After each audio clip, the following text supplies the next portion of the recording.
علیہ وسلم کلمتان حبیبتان الی الرحمن خفیفتان علی اللسان ثقیلتان فی المیزان سبحان اللہ وبحمدہ سبحان اللہ العظیم۔ درود شریف پڑھیں۔ اللہم صلی علی سیدنا محمد وعلی آل سیدنا محمد وبارک وسلم۔ صحیح بخاری شریف کی آخری باب اور آخری حدیث کی عبارت آپ لوگوں نے سماعت فرمائی ہے۔ اس پورے باب میں امام بخاری رحمۃ اللہ علیہ ایک انتہائی آسان اور مشہور مسئلہ سمجھانا چاہتے ہیں۔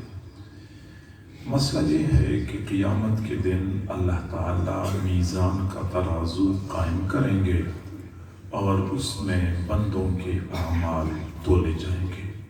یہ وہ مسئلہ ہے جو ہم میں سے ہر کسی کو پتہ ہے، آسان ہے، مشہور مسئلہ ہے، اور ہمارا یہ عقیدہ ہے کہ میزان کا ترازو ہوگا، اس کے دو پلڑے ہوں گے، ایک پلڑے میں نیک اعمال ڈالے جائیں گے اور دوسرے پلڑے میں برے اعمال ڈالے جائیں گے۔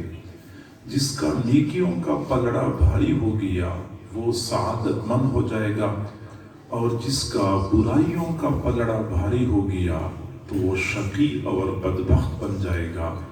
اللہ تعالی ہم سب کو شقاوت اور بدبختی سے محفوظ فرمائے۔ آمین۔ امام بخاری رحمۃ اللہ علیہ نے یہ جو مسئلہ سب سے آخر میں سمجھایا ہے کہ میزان کا ترازو ہوگا اور اس کے اندر باقاعدہ اعمال تولے جائیں گے، اس کی ضرورت کیوں پیش آئی؟ جب اتنا مشہور مسئلہ ہے، ہر کسی کو پتا ہے، تو امام بخاری نے اس کے لیے ایک باب پورا کیوں قائم کیا؟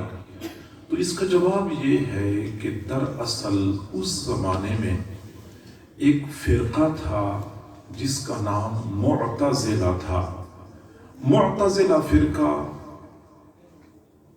ساری امت سے الگ تھلگ سوچ اور نظریہ قائم کرنے والا فرقہ تھا، اور اس فرقے کے لوگوں کا یہ نظریہ تھا کہ نہ تو قیامت کے دن میزان کا ترازو قائم کیا جائے گا اور نہ ہی اس میں بندوں کے اعمال تولے جائیں گے، اور وہ یہ بات کرتے تھے کہ ہم اس لیے نہیں مانتے کہ ہماری عقل تسلیم نہیں کرتی، کیونکہ اعمال تو ایسی کوئی چیز نہیں ہے جس کو باقاعدہ بندہ تھیلے میں بند کر سکے، ترازو میں ڈال سکے۔ اب نماز بندہ کیسے تولے گا؟ نہ تو بندہ اس کو ہاتھ میں پکڑ سکتا ہے، نہ اس کو تھیلے میں ڈالا جا سکتا ہے، نہ اس کو ترازو میں تولا جا سکتا ہے۔ تو ان کا یہ کہنا تھا کہ ہماری عقل نہیں مانتی، اس لیے ہم اس مسئلے کو تسلیم نہیں کرتے، حالانکہ قرآن پاک میں بھی موازین کا تذکرہ ہے اور صحیح احادیث میں میزان کے ترازو کا اور اعمال کے تولے جانے کا تذکرہ موجود ہے۔ لیکن ان بیچاروں کی بدقسمتی یہ تھی کہ وہ اپنی نابالغ اور نارسا عقل پر حد سے زیادہ اعتماد کر رہے تھے، اور اپنی نابالغ عقل پر زیادہ اعتماد کرنے کی وجہ سے کئی مرتبہ قرآنی آیات کو بھی ٹھکرایا کرتے تھے، صحیح احادیث سے بھی انکار کیا کرتے تھے، کیونکہ ان کی عقل نہیں مانتی تھی۔ اور آج اگرچہ معتزلہ فرقے کا وجود کوئی نہیں ہے، لیکن آج بھی امت میں کچھ ایسے لوگ موجود ہیں، کچھ ایسے دانشور موجود ہیں، کچھ ایسے فرقے موجود ہیں جن کے دل و دماغ میں معتزلہ کے جراثیم پائے جاتے ہیں۔ اگرچہ نام معتزلہ نہیں ہے، البتہ ان کی سوچ، ان کے خیالات، ان کی نظریات آج بھی معتزلہ کے ساتھ ملتی جلتی ہیں۔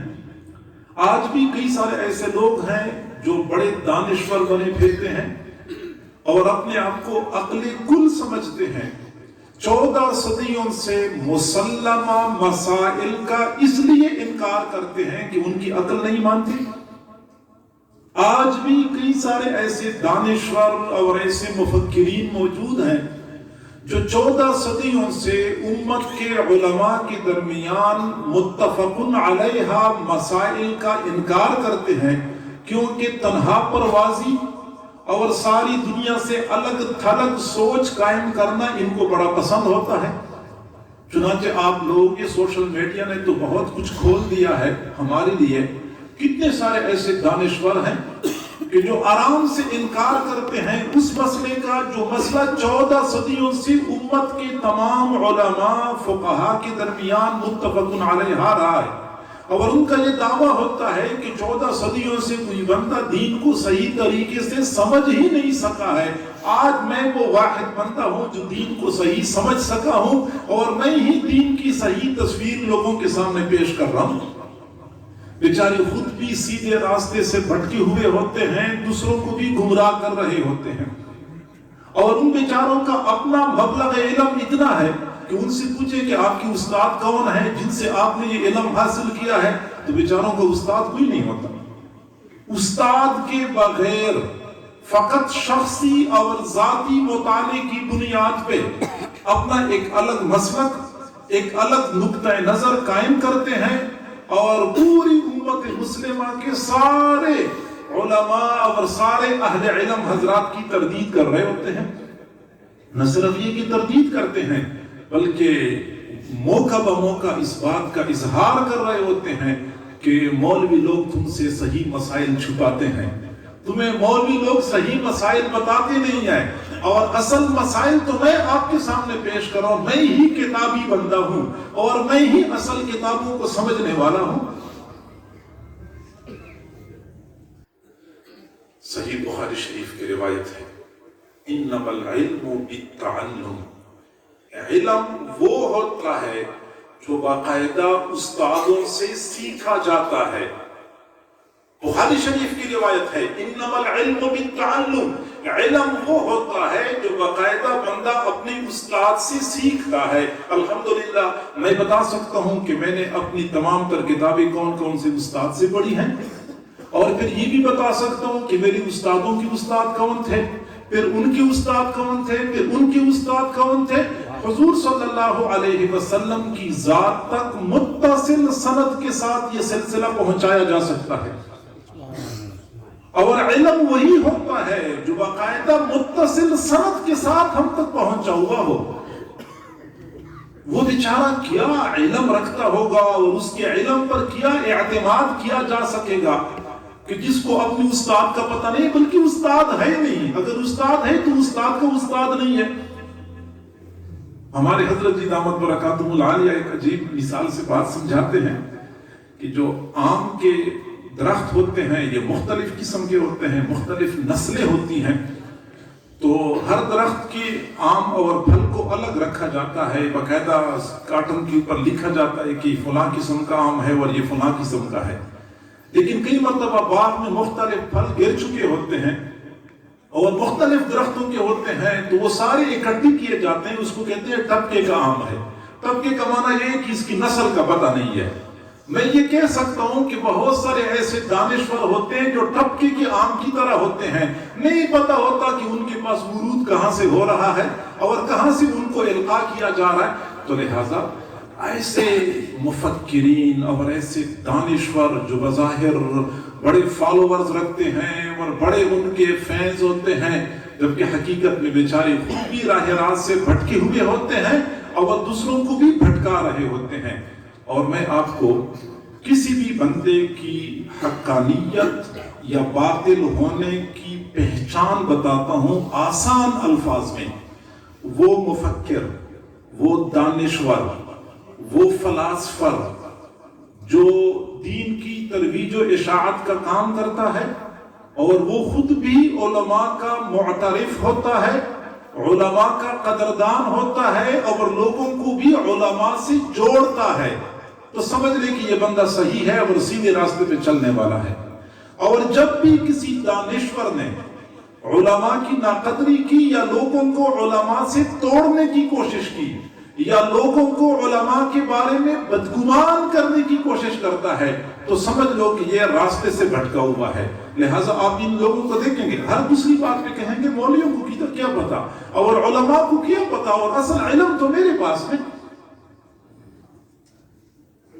پوری امت سے الگ تھلگ سوچ. یہ معتزلہ کا معنی یہی ہے. معتزلہ کیا معنی کہ پوری امت سے الگ تھلگ ہونے والے. تو میں یہ کہتا ہوں کہ اس وقت معتزلہ نام کا فرقہ تو موجود نہیں ہے لیکن وہ جراثیم آج بھی بہت سارے لوگوں کے دل و دماغ میں پائے جاتے ہیں. چنانچہ اپنی نابالغ اور نارسا عقل کی وجہ سے علماء کا بھی انکار کرتے ہیں, محدثین اور فقہاء کی خدمات کا بھی انکار کرتے ہیں, اور وہ یہ سمجھتے ہیں کہ بس اسلامی تاریخ میں واحد شخص ہوں کہ میں دین کو سمجھ رہا ہوں اور دوسروں کو سمجھا رہا ہوں. ہمیں چاہیے کہ ہم خود بھی ایسے لوگوں سے بچیں اور اپنی اولاد اور اپنے دوست احباب کو بھی بچائیں, کیونکہ جب بھی کوئی کام استاد کے بغیر ہوتا ہے وہ ہمیشہ کے لیے بے بنیاد ہوتا ہے. ہر آنکارے کی بھی استاد باشد, یقین دانی کی بے بنیاد باشد. ہر وہ کام جو استاد کے بغیر ہوتا ہے یقین جانی وہ بے بنیاد ہوتا ہے.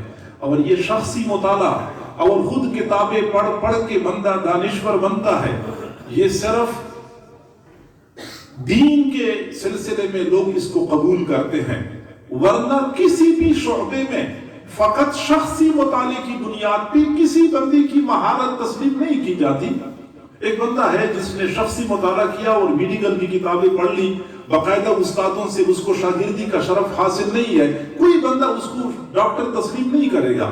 کوئی بندہ انجینئرنگ کی کتابیں شخصی مطالعے کی بنیاد پہ پڑھ لیتا ہے, کوئی بندہ اس کو انجینئر تسلیم نہیں کرے گا جب تک کہ باقاعدہ وہ ادارے میں پڑھ نہ لے, باقاعدہ اس کو ڈگری حاصل نہ ہو جائے. تو اگر شخصی مطالعے کی بنیاد پہ انجینئر کوئی نہیں بن سکتا, استاد کی شاگردی اختیار کیے بغیر کوئی بندہ عمارتیں بنانے کا مستری نہیں بن سکتا, گاڑی اور موٹر سائیکل ٹھیک کرنے کا مستری بھی استاد کی شاگردی اختیار کیے بغیر نہیں بن سکتا.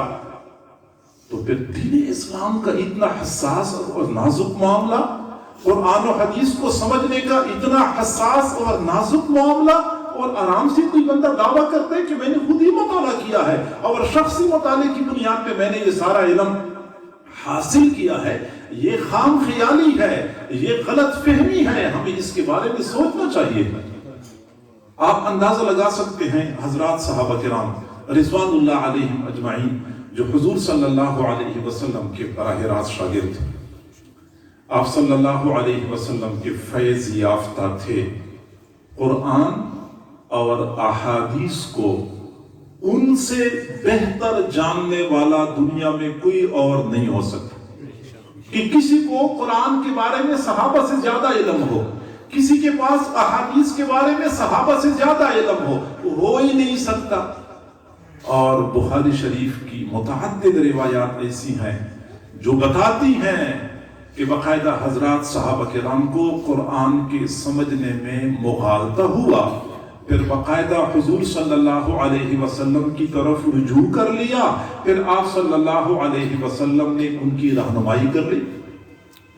معلوم ہوتا ہے کہ حضرات صحابہ کرام جو عربی دانی میں بڑے ماہر تھے, مزاج نبوت سے آشنا تھے, لیکن اس کے باوجود قرآن کو سمجھنے میں کئی مرتبہ مغالطہ لگ جاتا تھا. میں اس وقت وہ مثالیں پیش نہیں کر سکتا کہ کہاں کہاں پہ ان کو مغالطہ لگا, لیکن پھر باقاعدہ حضور صلی اللہ علیہ وسلم کی طرف رجوع کرتے تھے, پھر آپ ان کی رہنمائی کیا کرتے تھے. اور آپ صلی اللہ علیہ وسلم کی بعثت کا ایک مقصد یہ بھی تھا کہ لوگوں کو قرآن کی تعلیم دیں, قرآن سکھائیں. اگر شخصی مطالعہ کافی ہوتا تو پھر رسول اللہ کی بعثت کی ضرورت نہ ہوتی, بلکہ اللہ تعالیٰ خود ہی لوگوں کے سامنے بیت اللہ شریف میں بہت سارے قرآن پاک کے نسخے رکھ لیتا کہ تم یہ لے جاؤ اپنے گھروں کو اور پڑھتے جاؤ اور عمل کرتے جاؤ. یہ کہتے نا, پڑھتے جاؤ اور عمل کرتے جاؤ, پڑھتے جاؤ اور عمل کرتے جاؤ. میرے بھائیوں, فقط پڑھنے سے بندے کے اوپر حق کی راستے نہیں کھلتے, باقاعدہ استادوں کے سامنے زانوئے تلمذ طے کرنے ہوتے ہیں, پھر کہیں جا کے بندے کے پاس اصلی اور حقیقی علم آتا ہے. تو معتزلہ کی یہ بڑی غلطی تھی کہ وہ ایک تو اپنی نارسا اور نابالغ عقل پر اعتماد کرتے تھے، اور اپنے اوپر کچھ زیادہ ہی اعتماد کی وجہ سے سارے لوگوں کی باتوں کو ٹھکرایا کرتے تھے اور کہتے تھے کہ ہماری بات بالکل 100% درست ہے، کسی اور کی بات ان کو سمجھ بھی نہیں آتی تھی۔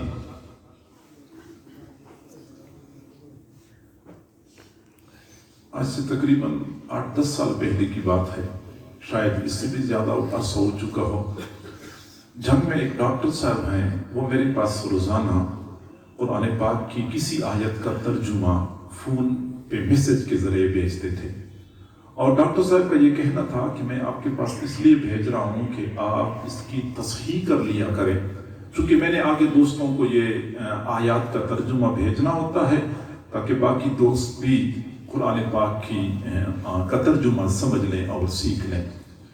میں آپ کے پاس اس لیے بھیجتا ہوں، چنانچہ میں دیکھتا تھا اور سادہ ترجمہ ہوا کرتا تھا، وہ بندہ اپنی گمان کے مطابق بڑی خدمت کر رہا تھا دین کی، کہ لوگوں کو قرآن کا ترجمہ اور تفسیر پہنچا رہا تھا۔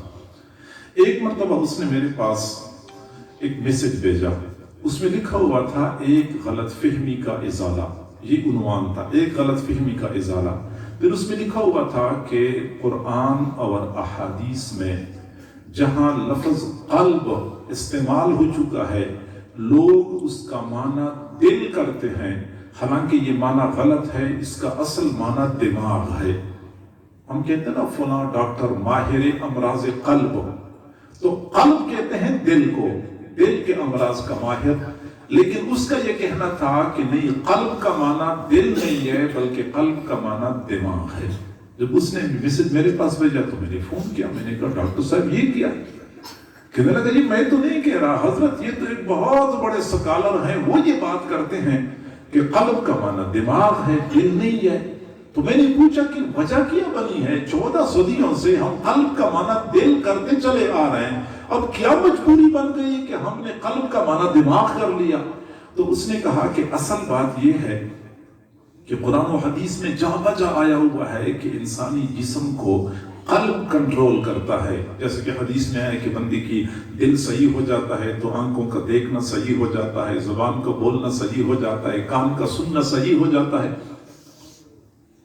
تو انسانی جسم کو دل کنٹرول کرتا ہے۔ اب اگر ہم یہ بات کرتے ہیں کہ جسم کو دل کنٹرول کرتا ہے تو سائنس کہتی ہے کہ نہیں، انسانی جسم کو دماغ کنٹرول کرتا ہے۔ تو لوگ ہم پر اعتراض کرتے ہیں کہ قرآن اور حدیث سائنس کے ساتھ مطابقت نہیں رکھتے۔ اب اس اعتراض کو دور کرنے کے لیے فلاسفر صاحب نے یہ کہہ دیا کہ قلب کا معنی ہی دماغ ہے۔ تو جب قلب کا معنی دماغ ہو گیا تو دماغ ٹھیک ہو جائے تو پورا جسم ٹھیک ہو جاتا ہے، دماغ بگڑ جائے تو پورا جسم بگڑ جاتا ہے، تو سائنس والے خوش ہو جائیں گے کہ ہاں دماغ انسانی جسم کو کنٹرول کرتا ہے۔ میں نے ان سے کہا کہ ڈاکٹر صاحب آج تو سائنس کی یہ تحقیق ہے کہ انسانی جسم کو دماغ کنٹرول کرتا ہے، اگر کل سائنس تحقیق کرے کہ انسانی جسم کو گردے کنٹرول کرتے ہیں تو پھر کیا کرو گے؟ سائنس کی تحقیقات تو بدلتی رہتی ہیں، آج ایک تحقیق ہے تو کل کوئی اور تحقیق ہوگی، پرسوں کوئی اور تحقیق ہوگی۔ تو سائنس نے تحقیق کر لی کہ نہیں انسانی جسم کو تو گردے کنٹرول کرتے ہیں، تو پھر آپ یہ کہو گے نا کہ قلب کا معنی گردے ہیں، اور کیا معنی کرو گے؟ چونکہ تم لوگوں نے تو سائنس کو خوش کرنا ہوتا ہے۔ پھر میں نے ان سے کہا کہ اچھا بات یہ ہے کہ میں آپ کو ایک آیت بتاتا ہوں، آپ اسی آیت کا ترجمہ کر کے مجھے بتا دیں، یا پھر جس فلاسفر نے یہ نئی تحقیق کی ہے اس کو بتا دیں، وہ ذرا ترجمہ کر لیں۔ پھر میں نے آیت ان کو یہ بتائی کہ فَإِنَّهَا لَا تَعْمَى الْأَبْصَارُ وَلَكِنْ تَعْمَى الْقُلُوبُ الَّتِي فِي الصُّدُورِ۔ آیت کا معنی یہ ہے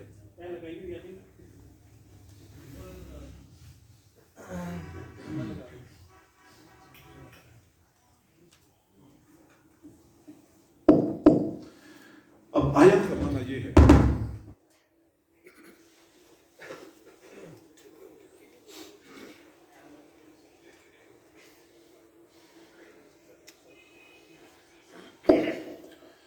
آیت کا معنی یہ ہے فَإِنَّهَا لَا تَعْمَى الْأَبْصَارُ، آنکھیں اندھی نہیں ہوتی، وَلَكِنْ تَعْمَى الْقُلُوبُ الَّتِي فِي الصُّدُورِ، مگر دل اندھے ہوتے ہیں جو سینے میں ہوتے ہیں۔ اچھا جی، اب قلوب کا لفظ ہے، قلوب کا معنی دل ہے، ہم دل کرتے ہیں۔ لیکن میں نے ان سے کہا کہ آپ قلب کا معنی دماغ کرتے ہیں، جب آپ قلب کا معنی دماغ کرتے ہیں تو ذرا اس آیت کا ترجمہ کر کے بتا دو کہ فَإِنَّهَا لَا تَعْمَى الْأَبْصَارِ، آنکھیں اندھی نہیں ہوتی، وَلَكِنْ تَعْمَى الْقُلُوبُ الَّتِي فِي الصُّدُورِ، بلکہ وہ دماغ اندھا ہوتا ہے جو سینوں میں ہوتا ہے۔ قلب کا معنی تو آپ دماغ کرتے ہیں، تو بات تو آپ کی ٹھیک ہے، یہ تو معنی غلط بنتا ہے، دماغ تو سینے میں نہیں ہوتا۔ تو میں نے کہا اچھا پھر آپ ایسا کریں کہ ان سے پوچھ لیں۔ تو پھر بعد میں نے ہفتہ بعد، 10 دن بعد، مہینے بعد بار بار اس کو یہاں دہانی کرائی، کوئی جواب نہیں آیا۔ کہ میں نے ان کو ای میل پہ بھیجا ہوا ہے لیکن وہاں سے کوئی جواب نہیں آیا۔ وجہ کیا ہے؟ وجہ یہ ہے کہ یہ بے استاد علم ہوتا ہے، اور بے استاد علم ہونے کی وجہ سے پھر بندے کو جا بجا ٹھوکریں لگتی ہیں۔ امام بخاری رحمۃ اللہ علیہ نے معتزلہ کی اس نقطہ نظر کو رد کرنے کے لیے یہ باب قائم کیا ہے کہ میزان کا ترازو قائم کیا جائے گا، اس میں بندوں کے اعمال تولے جائیں گے۔ تو فرماتے ہیں، اور اس بات کو ثابت کرنے کے لیے امام بخاری نے ایک تو قرآن پاک کی آیت پیش فرمائی ہے۔ فرمایا باب قول اللہ تعالی وَنَضَعُ الْمَوَازِينَ الْقِسْطَ لِيَوْمِ الْقِيَامَةِ، اور ہم قیامت کے دن انصاف کے ترازو قائم کریں گے۔ قرآن پاک میں ہے، صراحت کے ساتھ، وضاحت کے ساتھ یہ بات آئی ہے، اب اس میں انکار کی کوئی گنجائش نہیں ہے۔ اللہ تعالیٰ فرماتے ہیں ہم میزان کے ترازو قائم کریں گے، اور آگے فرمایا امام بخاری نے وَأَنَّ أَعْمَالَ بَنِي آدَمْ وَقَوْلَهُمْ يُوزَنْ، بنی آدم کے اعمال اور بنی آدم کے اقوال اس میں تولے جائیں گے۔ یہ کہہ کے امام بخاری رحمۃ اللہ علیہ ایک تو پڑھنے والوں کو سمجھا رہے ہیں کہ آپ لوگ 6 سال 8 سال مسلسل پڑھتے رہے، سماہی ششماہی سالانہ امتحانات دیتے رہے اور اچھے نمبر لیتے رہے، لیکن آپ کو پتہ ہے کہ میزان کے ترازو میں وفاق کی سندھی نہیں تولی جائیں گی، اور میزان کے ترازو میں علم نہیں تولا جائے گا۔ وَأَنَّ أَعْمَالَ بَنِي آدَمْ وَقَوْلَهُمْ يُوزَنْ، بنی آدم کے اعمال تولے جائیں گے۔ لہٰذا علم کی تحصیل سے فارغ ہونے کے بعد اب عمل کے لیے کمر بستہ ہونے کی ضرورت ہے۔ یہ بات امام بخاری رحمۃ اللہ علیہ سمجھا رہے ہیں، اور آگے فرمایا کہ وَقَوْلَهُمْ يُوزَنْ، بنی آدم کے اقوال تولے جائیں گے۔ زبان سے نکلنے والا ایک ایک لفظ محفوظ ہوتا ہے، نہ صرف یہ کہ محفوظ ہوتا ہے بلکہ قیامت کے دن میزان کے ترازو میں تولا جائے گا۔ یا تو یہ ایک ایک لفظ ہم پر سعادت کے دروازے کھولے گا، یا ہمارے لیے شقاوت اور بدبختی کا ذریعہ بنے گا۔ سمجھداری کا تقاضا یہ ہے کہ زبان سے ایک ایک لفظ جو ہم ادا کرتے ہیں اس کے بارے میں پہلے سوچا کریں، انتہائی احتیاط کیا کریں کہ میری زبان سے نکلا ہوا یہ لفظ نیکیوں کے پلڑے میں جائے گا یا برائیوں کے پلڑے میں جائے گا۔ اور یہی وجہ ہے کہ جو لوگ ان الفاظ کی حساسیت سے واقف تھے وہ اس حوالے سے بڑے محتاط ہوا کرتے تھے۔ حضرت سیدنا صدیق اکبر رضی اللہ تعالیٰ عنہ ایک جگہ بیٹھے ہوئے تھے، اپنی زبان باہر کھینچی ہوئی تھی، پکڑی ہوئی تھی، باہر کھینچ رہے تھے، مروڑ رہے تھے۔ حضرت عمر رضی اللہ عنہ نے فرمایا کہ ابو بکر، اپنی زبان کو آپ ایذا پہنچا رہے ہیں، اپنی زبان کو آپ تکلیف پہنچا رہے ہیں۔ تو حضرت ابو بکر صدیق رضی اللہ عنہ نے فرمایا کہ مجھے اس زبان نے بہت نقصان پہنچایا ہے، مجھے اس زبان نے بہت نقصان پہنچایا ہے۔ اگر سیدنا صدیق اکبر رضی اللہ تعالیٰ عنہ اپنی زبان کے بارے میں اس قدر حساس تھے تو ہماری زبانیں تو صبح سے لے کے شام تک درانتیوں کی طرح چل رہی ہوتی ہیں، رطب و یابس کا فرق کیے بغیر ہر کسی کو کاٹ رہی ہوتی ہیں۔ حضور صلی اللہ علیہ وسلم سے کسی نے عرض کیا، اللہ کے نبی، یہاں ایک خاتون ہے جو پوری رات عبادت کرتی ہے اور ہر دن روزہ رکھتی ہے، بس زبان کے استعمال میں بے احتیاطی کرتی ہے، لوگوں کو ایذا پہنچاتی ہے۔ تو آپ صلی اللہ علیہ وسلم نے فرمایا، لا خیر فیہا، لا خیر فیہا، لا خیر فیہا، ہی فی النار، ایسی عورت میں کوئی خیر بھلائی نہیں ہے، کوئی خیر بھلائی نہیں ہے، یہ جہنم لے جائے گی، یہ جہنم لے جائے گی۔ ایک اور خاتون کے بارے میں حضور سے کسی نے عرض کیا کہ ویسے تو زیادہ نیک اعمال نہیں کرتی لیکن زبان کے استعمال میں بہت احتیاط کرتی ہے، کسی کو بھی تکلیف نہیں پہنچاتی۔ فرمایا نعم ہی فی الجنہ، جی ہاں یہ جنت میں جائے گی، یہ جنت میں جائے گی۔ گویا کہ زبان کے استعمال میں جب تک احتیاط نہیں کریں گے، یہ پوری رات کی عبادتیں اور ہر دن کا روزہ بھی ہماری نجات کا باعث نہیں بن سکے گا۔ زبان کے استعمال میں احتیاط کریں۔ عرب لوگ کہتے ہیں جرمہ صغیر و جرمہ کبیر، اس کی جسامت بہت چھوٹی ہے لیکن اس کا جرم بہت بڑا ہے، اس کا جرم بہت بڑا ہے۔ حضرت لقمان علیہ السلام سے استاد نے کہا کہ یہ بکری لے جاؤ اور اس کو ذبح کر لو، اور بکری میں سب سے بہترین ٹکڑا گوشت کا وہ میرے پاس لے آؤ۔ تو وہ چلے گئے اور بکری ذبح کر لی اور زبان کاٹ کے لے کے آ گئے کہ یہ گوشت کا سب سے عمدہ اور بہترین ٹکڑا ہے۔ پھر استاد نے کہا کہ جاؤ اور جو بدترین ٹکڑا ہو وہ لے کے آ جاؤ۔ وہ چلے گئے، دوبارہ وہی زبان کا ٹکڑا لے کے آ گئے۔ استاد نے پوچھا بہترین ٹکڑا بھی یہی ہے، بدترین ٹکڑا بھی یہی ہے، کیا مانا؟ تو فرمایا کہ جی ہاں، اگر یہ زبان صحیح ہو جائے تو پورے جسم میں اس سے بہتر عضو کوئی اور ہو نہیں سکتا، اگر یہ بگڑ جائے تو پورے جسم کا بدترین عضو انسان کا یہ زبان ہے۔ تو زبان کے استعمال میں احتیاط کریں۔ ہماری بہت بڑی کمزوری ہے، لوگ بہت لاپرواہی کے ساتھ زبان استعمال کرتے ہیں، دوسروں کی برائیاں بیان کرتے رہتے ہیں۔ ویل لکل ہمزۃ لمزہ، ویل ہے ویل ہر اس بندے کے لیے جو عیب جو ہے اور عیب گو ہے۔ عیب جو لوگوں کے عیوب کرید کے معلوم کرتے ہیں اور پھر آگے لوگوں کے سامنے کھول کے بیان کرتے ہیں، ایسے بندے کے لیے ویل ہے۔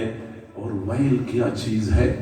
حضور صلی اللہ علیہ وسلم نے فرمایا جہنم میں ایک وادی ہے اور اس وادی میں اتنا شدید عذاب ہے کہ خود جہنم روزانہ 400 مرتبہ اس وادی کے عذاب سے پناہ مانگتی ہے۔ تو جس وادی سے خود جہنم پناہ مانگتی ہوگی، اس وادی کا عذاب کتنا شدید ہوگا۔ اور یہ عذاب کن لوگوں کے لیے ہے؟ ان کے لیے ہے جو لوگوں کے عیوب تلاش کرتے ہیں، پھر آگے کھول کے بیان کرتے ہیں۔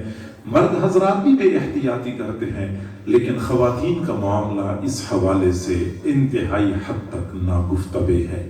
دوسروں پر لعن طعن کرنا، دوسروں کی برائیاں بیان کرنا، اپنی زبان کے استعمال سے لوگوں کی عزت کو نقصان پہنچانا، یہ خواتین کا محبوب مشغلہ ہے۔ حضرت عبداللہ بن عمر رضی اللہ تعالیٰ عنہ ایک مرتبہ بیت اللہ کے سامنے کھڑے ہوئے تھے اور بیت اللہ کے سامنے کھڑے ہو کے فرمایا تھا کہ بیت اللہ، میں اچھی طرح جانتا ہوں کہ تیری عظمت اور تیرا تقدس بہت زیادہ ہے، لیکن ایک مسلمان کی عزت اور تقدس تجھ سے کہیں بڑھ کے ہے۔ ایک مسلمان کی عزت اور تقدس بیت اللہ کے تقدس سے بھی زیادہ ہے۔ ہم میں سے کوئی بندہ خدا نخواستہ بیت اللہ کی بے حرمتی کا تصور کر سکتا ہے؟ تصور بھی نہیں کر سکتے۔ ہم تو عام مسجد کی بے حرمتی کا تصور نہیں کر سکتے، بلکہ جس مصلی پہ گھر میں ہم نماز پڑھتے ہیں اس مصلی کی بے حرمتی کا تصور نہیں کر سکتے۔ تو مسلمان کی عزت تو بیت اللہ سے بھی زیادہ مقدس ہے، اور ہم اپنی زبان سے لوگوں کی عزتوں کو نقصان پہنچا رہے ہوتے ہیں۔ احتیاط کی ضرورت ہے۔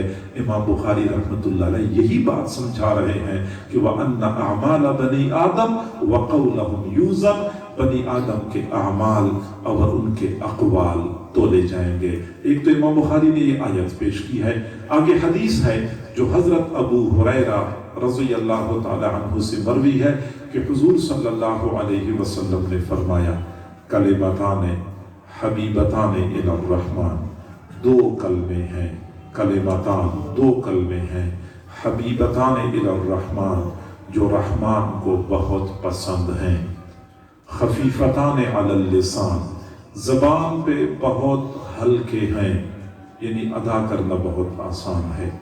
جب فرمایا کہ دو کلمے ہیں جو رحمان کو بہت پسند ہیں، تو بندے کے ذہن میں بات آتی ہے کہ اچھا یہ تو لگتا ہے کہ مشکل کلمے ہوں گے،